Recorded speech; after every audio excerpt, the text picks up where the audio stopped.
When you first open Photoshop, there are lots of palettes open that you're not going to need often or need at all. So the first thing I want to do is set up a more practical workspace.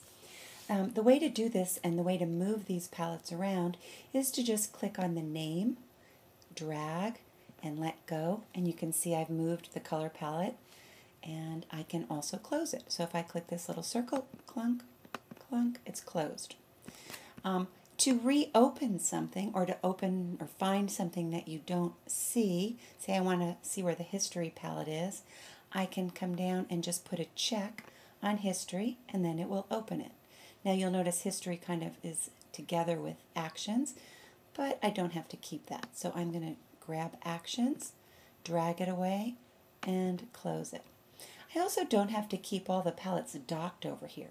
Right now they're docked for purposes that you can kind of clean up your screen. So I could click on this gray, the darker gray area at the top, or I can click on the name. Oops, that popped me out of Photoshop.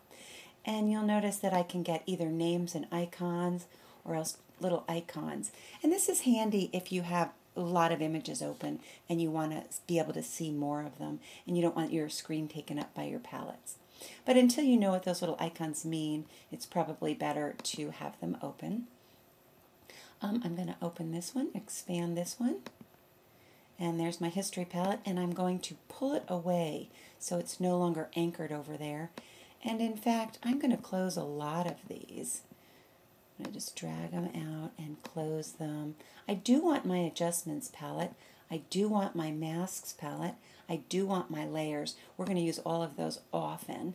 But I don't want my channels and I don't want my paths. So you can also put these in different orders. So right now I could put history with adjustments and masks just by holding it over and looking for the blue outline. So do you notice the blue outline all around that palette? If I let go, now I have history in with adjustments and masks. Or I can change my mind and take it out. Or what I want you to do is put it in the layers palette. So I'm going to go ahead and put it there, and I'm going to click on layers so it's in the foreground and click on adjustments so it's in the foreground. So this is a lot neater. This is a much more practical workspace. Now we're going to save it out so that we don't have to, every time we open it, change it around, and it's easy to find.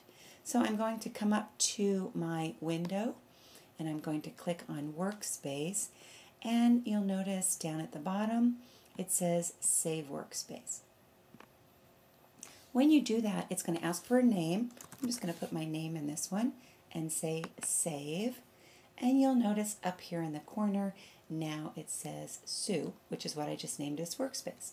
Let's click on this downward arrow and see what else is under here. There are lots of different built-in workspaces. So the one that opens when you first open Photoshop is called Essentials. So if I click on that, we'll go back to the original. If I click on some of these others to take a peek at them, like, let's look at what's new in CS4. That is going to change everything so that when we look in the menus, all the new stuff is blue. So it kind of points out. So if you're familiar with an older version, you might like this workspace. I'm going to go ahead and click on this again, and I can go back to my workspace. Hopefully I can go back to my workspace, and there it is, Sue. And we've got adjustments, masks, layers, and history. So that's the first thing I want you to do to kind of clean up the palettes, and then so that Photoshop works with the way we're going to be using it.